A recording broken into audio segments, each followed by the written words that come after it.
واقعہ کچھ یوں ہے۔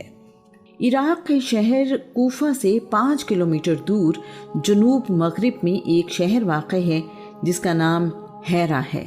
یہ عراق کا دارالحکومت ہے۔ آج کل اسے نجف کہتے ہیں، جہاں علی ابن ابی طالب دفن ہیں۔ حیرہ میں نعمان بن منذر کی حکومت ہے۔ روایت ہے کہ تبا شاہ یمن اپنے لشکر کے ساتھ یہاں سے گزرا تو راستہ بھول گیا۔ تبا بادشاہ کا ذکر ہم یثرب تیرے بھاگ جاگے میں پڑھیں گے۔ اس کے حیران پریشان ہونے کی وجہ سے اس شہر کو حیرہ کہا جانے لگا۔ قدیم شہر حیرہ کے کھنڈرات نجف کے شمال میں ملتے ہیں۔ نعمان بن منذر شاہ حیرہ ہر سال اپنا تجارتی مال یمن سے اوکاز کی منڈی میں بھیجتا ہے۔ اوکاز مکہ سے 20 کلومیٹر دور واقع ہے، جہاں پر اس علاقے کی سب سے بڑی تجارتی منڈی لگتی ہے۔ حیرہ آنے والا تجارتی قافلہ مکہ میں خوشبو اور دوسرا سامان لے کر آتا ہے۔ اوکاز کی منڈی سے چمڑا، رسے، ریشمی کپڑا خرید کر حیرہ لے کر جاتا ہے۔ اس کام کے لیے نعمان مکہ کے کسی سردار سے حفاظتی پناہ لیا کرتا ہے۔ اس سال اس کے ملک میں 2 تجارتی قافلے موجود ہیں۔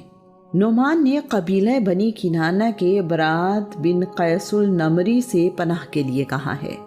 برات نے جواب دیا ہے کہ میں بنی کنانہ کی طرف سے اس قافلے کو اپنی پناہ میں لیتا ہوں۔ یہ سن کر نعمان بن منذر نے کہا ہے کہ مجھے تو مکہ اور گرد و نواح کے تمام قبیلوں سے پناہ چاہیے۔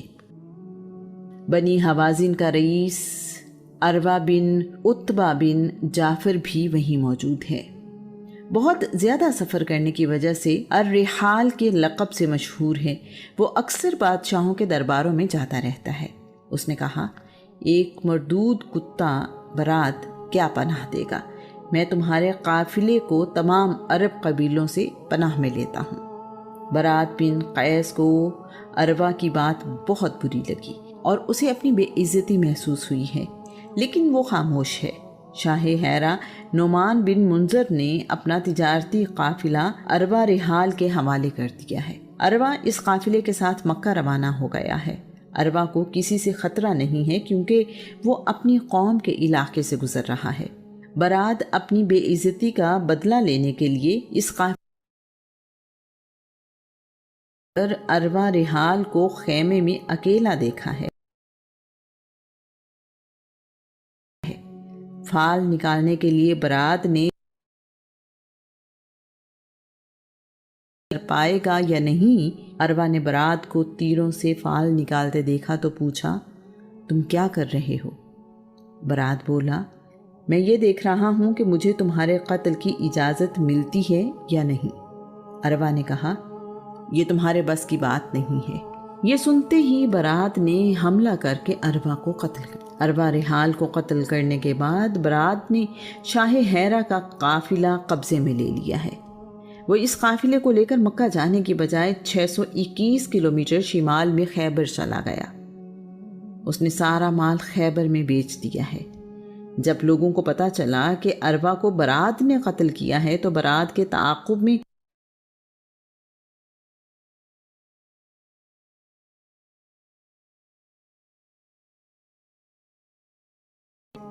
خیبر پہنچے تو ان کی ملاقات برات ہی سے ہوئی ہے۔ انہوں نے برات سے ہی برات کے متعلق پوچھا۔ برات نے ان سے ان کے آنے کا مقصد پوچھا ہے تو انہوں نے کہا، ہمارا تعلق بنی قیس سے ہے اور ہم برات کو قتل کرنے کے لیے آئے ہیں۔ برات نے کہا، برات یہاں آیا تھا لیکن خیبر میں اسے کسی نے پناہ نہیں دی تو یہاں سے کچھ دور علاقے میں جا کر چھپ گیا ہے۔ اگر تم چاہو تو میں تمہیں اس تک پہنچا سکتا ہوں۔ تم میں سے جو زیادہ بہادر ہے وہ میرے ساتھ آ جائے اور دوسرا اپنے اونٹوں کی حفاظت کرے۔ مساور بن مالک برات کے ساتھ چل پڑا ہے۔ برات ایک کھنڈر کے پاس جا کر رکا اور مساور سے کہنے لگا، تم یہیں رکو، میں اندر دیکھ کر آتا ہوں۔ واپس آ کر برات کہنے لگا، تم اس کھنڈر کے اندر جاؤ گے تو وہ دائیں ہاتھ والے کمرے میں سو رہا ہے، تم اسے سوتے میں ہی قتل کر دینا۔ اس کے بعد برات نے مساور سے کہا، برات بڑا بہادر اور طاقتور ہے، تمہاری تلوار بہت تیز ہونی چاہیے اور تمہارا بار بھی، یہ نہ ہو کہ وہ تمہیں ہی قتل کر دے۔ مجھے دکھاؤ، میں دیکھوں تمہاری تلوار تیز ہے یا نہیں۔ مساور نے بے خیالی میں تلوار برات کو دی تو برات نے اسی تلوار سے مساور کو قتل کرنے کے بعد تلوار کھنڈر کی دیوار کے پیچھے چھپا دی ہے۔ میں اسے برات کے پاس لے کر گیا ہوں۔ جس کمرے میں برات سو رہا ہے وہ اس کے باہر کھڑا ہے، نہ ہلتا جلتا ہے نہ آگے بڑھتا ہے۔ اسد کہنے لگا، کاش کوئی میرے اونٹوں کو دیکھنے والا ہو تو میں خود وہاں جا کر حساب چکا دوں۔ برات کہنے لگا، تم اونٹوں کی فکر نہ کرو، یہ میری ذمہ داری ہے۔ اگر تمہارے اونٹ کوئی لے گیا تو میں اس کا تاوان ادا کرنے کو تیار ہوں۔ تم اپنے سردار کے قتل کا بدلہ ضرور لو۔ کھنڈر کے پاس پہنچ کر برات نے دیوار کے پیچھے چھپائی ہوئی تلوار سے اسد کو بھی قتل کر دیا۔ اس کے بعد برات خیبر سے مکہ کی طرف چل پڑا ہے۔ راستے میں اس کی ملاقات قریش کے قبیلے بنی اسد بن خزیمہ کے بشر بن ابی خارم سے ہوئی ہے۔ اسے برات نے 10 اونٹ اجرت دے کر کہا ہے کہ اوکاس کی منڈی میں جا کر حرب بن امیہ اور میری قوم کو بتاؤ کہ برات نے اروا رحال کو قتل کر دیا ہے۔ آپ لوگ بنی قیس یعنی بنی حوازن کے انتقام سے بچنے کا انتظام کر لو۔ برات کے اس قتل و غارت کی خبر قریش کو اس وقت ملی ہے جب وہ اوکاس کی منڈی میں اپنے کاروبار میں مصروف ہیں۔ یہ قتل حرام مہینوں میں ہوا ہے۔ بنی حوازن نے قصاص میں برات کو قتل کرنے کا مطالبہ کیا ہے۔ برات قبیلہ بنی کنانہ کا سردار ہے۔ انہوں نے یہ بات ماننے سے انکار کر دیا ہے۔ اروا بھی اپنے قبیلے کا سردار تھا۔ بنی حوازن نے اس مسئلے میں قریش سے مدد مانگی کیونکہ وہ آپس میں حلیف ہیں۔ بنی حوازن حق پر ہیں۔ اب قریش کے 10 قبیلے اور بنی حوازن ایک طرف ہیں جبکہ بنی کنانہ دوسری طرف۔ اس جنگ میں کئی بار لڑائی ہوئی۔ یہ لڑائیاں 4 سال تک ہوتی رہیں۔ پہلے سال لڑائی شمتا کے مقام پر ہوئی، دوسرے سال لڑائی ابلا کے مقام پر لڑی گئی، تیسرے سال مقابلہ شرب کے مقام پر ہوا، چوتھے سال لڑائی حریرہ کے مقام پر ہوئی، 5ویں سال اوکاس کے میدان میں فوجیں آمنے سامنے ہیں۔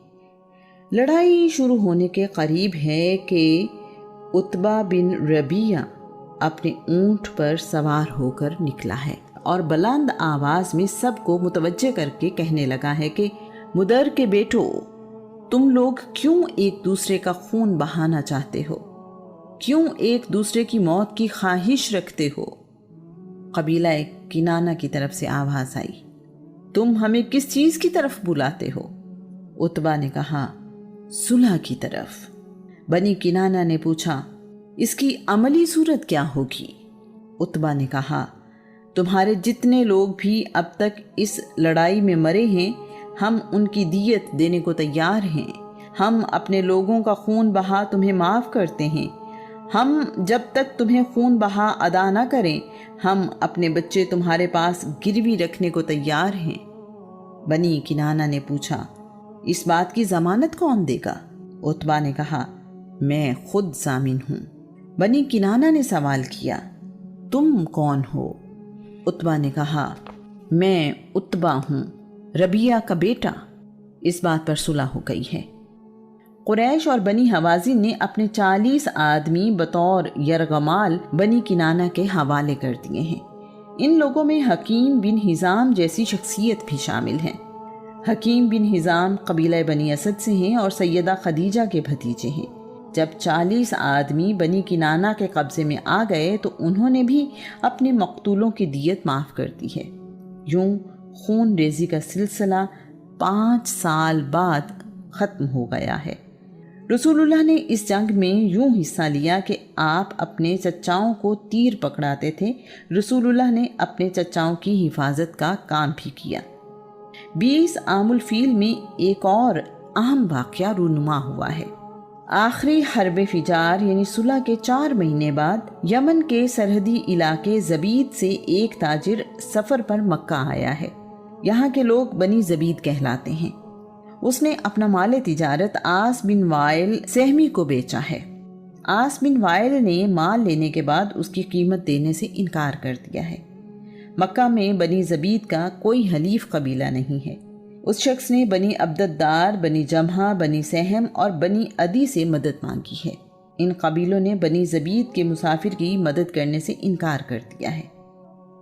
میرے ساتھ نا انصافی ہوئی ہے، آس بن وائل نے مجھے لوٹ لیا ہے، یمن کا مسافر مکہ میں آ کر لٹ گیا، کوئی قبیلہ میرا حق دلوانے کے لیے تیار نہیں ہے، خدارا میری مدد کرو۔ اس مسافر کی باتیں رسول اللہ کے چچا زبیر بن عبد المطلب بھی سن رہے ہیں۔ زبیر بن عبد المطلب کے کہنے پر بنی ہاشم، بنی زہرہ، بنی اسد سمیت کچھ سردار عبداللہ بن جدان کے گھر جمع ہیں۔ عبداللہ بن جدان قریش کا ایک بڑا سردار ہے۔ اس مجلس میں یہ طے کیا گیا ہے کہ ہم ظالم کے خلاف مظلوم کی مدد کریں گے، ہم عرب سے بد امنی دور کریں گے، ہم مسافروں کی حفاظت کریں گے، ہم غریبوں کی مدد کریں گے۔ تمام لوگ جو اس معاہدے کے لیے موجود ہیں وہ کعبہ میں آئے ہیں، حجر اسود پر پانی ڈالا ہے اور اسے گرنے والے پانی کو پیا ہے۔ اس کے بعد دائیں ہاتھ اٹھا کر حلف لیا ہے اور قسم اٹھائی ہے کہ ہم اس وقت تک مظلوم کا ساتھ دیں گے جب تک سمندر کا پانی خشک نہ ہو جائے، جب تک ہیرا اور سبیر کے پہاڑ اپنی جگہ پر قائم ہیں، ہم مظلوم کو اس کا حق دلا کر رہیں گے۔ اس معاہدے کے بعد یہ لوگ آس بن وائل کے گھر گئے ہیں اور اسے مجبور کیا ہے کہ بنی زبید کے تاجر کا سامان واپس کرے۔ ایسا ہی ہوا۔ اس معاہدے میں رسول اللہ بھی شریک ہوئے ہیں۔ اس معاہدے سے بہت پہلے بنی جرہم کے کچھ افراد نے ایسا ہی معاہدہ کیا تھا جسے حلف الفضول کہا جاتا ہے۔ اس نام کی وجہ یہ ہے کہ معاہدہ کرنے والے تمام افراد کا نام فضل تھا۔ فضول فضل کی جمع ہے۔ ان لوگوں کے نام ہیں فضل بن حارث، فضل بن وداع، فضل بن فضالہ۔ وقت گزرنے کے ساتھ لوگ اس معاہدے پر قائم نہ رہے۔ پہلے معاہدے کی یاد میں موجودہ معاہدے کو بھی حلف الفضول کا نام دیا گیا ہے۔ رسول اللہ اس معاہدے کا ذکر یوں کیا کرتے تھے کہ مجھے اس حلف الفضول معاہدے سے جتنی خوشی ہوئی، اگر کوئی مجھے اس کے بدلے میں سرخ اونٹ دیتا تو بھی مجھے اتنی خوشی نہ ہوتی۔ اگر آج بھی کوئی شخص مجھے ایسے معاہدے کے لیے بلائے تو میں اس کی دعوت قبول کروں گا۔ رسول اللہ سے زیادہ امن پسند کون ہے؟ یہ معاہدہ مدتوں نافذ العمل رہا۔ رسول اللہ نے جس معاہدہ حلف الفضول میں شرکت کی وہ بڑا مؤثر ثابت ہوا۔ آج کے زمانے میں اسے آپ سول سوسائٹی کا کردار کہہ سکتے ہیں۔ اس معاہدے کی وجہ سے بدلے اور انتقام لینے کی لڑائیاں تقریباً ختم ہو گئیں۔ حج کے لیے آنے والے بنی خشم کے یمنی تاجر کی نہایت خوبصورت بیٹی کو مکہ کے انتہائی طاقتور سردار نبیہ بن حجاج نے اغوا کر لیا ہے۔ یمنی حاجی پریشان ہے، غیر ملک، نہ جان نہ پہچان، یہاں میری مدد کون کرے گا؟ یمنی کو مشورہ دیا گیا ہے کہ حلف الفضول والوں سے رابطہ کرے۔ حلف الفضول والوں نے بات سنتے ہی ابن حجاج کے گھر کا محاصرہ کر لیا ہے۔ اس پر دباؤ ڈالا ہے کہ وہ مہمان لڑکی کو فوراً اس کے والدین کے حوالے کر دے۔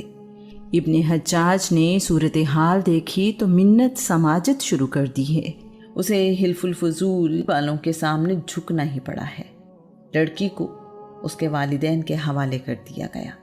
بنی اسد قبیلے کے ایک تاجر نے مکہ میں ابی بن خلف کو اپنا مال بیچا ہے۔ ابی بن خلف اسے مطلوبہ رقم دینے سے انکاری ہے۔ یہ سب عرب کی روایات کے خلاف ہو رہا ہے۔ حلف الفضول والوں نے بنی اسد کے تاجر سے کہا ہے کہ ابی بن خلف کے پاس جاؤ، اس سے کہو حلف الفضول والے کہتے ہیں میری رقم ادا کرو، اگر وہ ایسا نہ کرے تو ہمارے پاس واپس آنا۔ بنی اسد کے تاجر کو رقم آسانی سے مل گئی ہے۔ بنی زبیر قبیلے کا ایک تاجر یمن سے تجارت کے لیے آیا ہے۔ ابو جہل نے مکہ کے لوگوں کو منع کر دیا ہے کہ اس تاجر سے کوئی سامان نہ خریدے۔ ابو جہل مکے کا ایک بڑا سردار ہے۔ اس کا نام عمر بن حشام ہے۔ اس کا تعلق بنی مخزوم قبیلے سے ہے۔ وہ خود کو ابو الحکم یعنی حکمت اور دانائی کا باپ کہلاتا ہے۔ تاریخ اسے ابو جہل کے نام سے یاد کرتی ہے۔ ابو جہل کا اثر و رسوخ اس قدر زیادہ ہے کہ کوئی اس سے دشمنی لینے کو تیار نہیں ہے۔ کچھ دن مکہ میں رکنے کے بعد یہ تاجر پریشان ہے۔ اس مسافر کے لیے ایک لمبا عرصہ اس امید پر رکنا ممکن نہیں ہے کہ اس کا مال اچھی قیمت پر بک جائے گا۔ اس کے پاس مکہ میں رہنے کے اسباب بھی ختم ہوتے جا رہے ہیں۔ اس کا مال تو بہت اچھا ہے لیکن کوئی خریدنے کو تیار نہیں ہے۔ ابو جہل یہی تو چاہتا ہے۔ اس نے تاجر کو پریشان دیکھا تو اس کا مال خریدنے کی حامی بھر لی۔ ابو جہل نے اس مال کی قیمت بہت ہی کم لگائی۔ بنی زبیر کے تاجر کو کسی نے رسول اللہ کے بارے میں بتایا ہے۔ وہ تاجر رسول اللہ کے پاس آیا ہے اور اپنی رودات سنائی ہے۔ رسول اللہ نے یمنی تاجر سے اونٹ اس کی منہ مانگی قیمت پر خرید لیے ہیں۔ رسول اللہ نے خریدے ہوئے 2 اونٹ اس قیمت پر بیچ دیے ہیں جس قیمت میں 3 اونٹ خریدے تھے۔ رسول اللہ نے تیسرا اونٹ بیچ کر رقم غریبوں میں بانٹ دی ہے۔ رسول اللہ نے اس کے بعد ابو جہل کو سمجھانے کی کوشش بھی کی ہے۔ اس وقت تک ابو جہل کی رسول اللہ سے دشمنی نہیں ہے، لیکن اس واقعے کے بعد دونوں کے تعلقات اچھے نہیں رہے۔